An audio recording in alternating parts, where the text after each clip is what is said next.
Assalamu alaikum wa rahmatullahi ta'ala wa barakatu.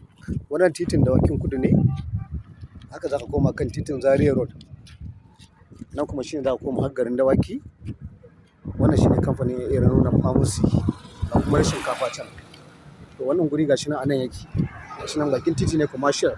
Hekta 3 ne da ɗigo da yanda gurin yake.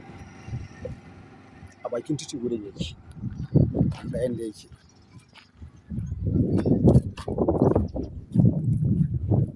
Yanda yake. Gashi nan.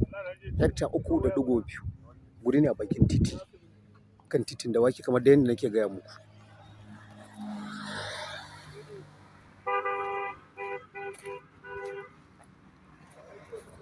Da yanda gurin yake. Shi gurin yana da girma sosai sosai. Kun ga yanda gurin yake.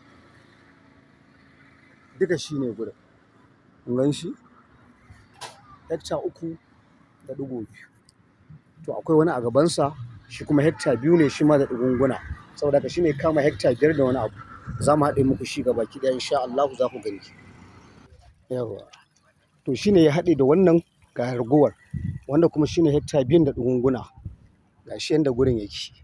Guri ne mai girman gaske. Ga iyakarsa can gini ga can in kuka kalla. Yau ga yanda gurin yake. Gashi. Duka a haɗe yake ba wai hanya a gurin kuma wannan guri a bakin titi yake. Ga yanda gurin yake. Yawwa. Gashi nan a haɗe yake da wannan hekta 3.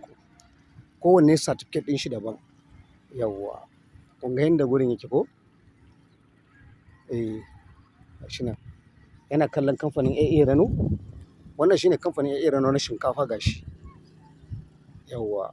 Wannan kuma shine na pharmacy gashi. Yawwa. Wannan guri a bakin titi yake kan titin Dawaki.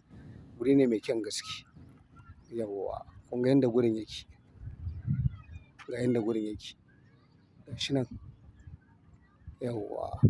To Ubangiji Allah ka bamu nasara.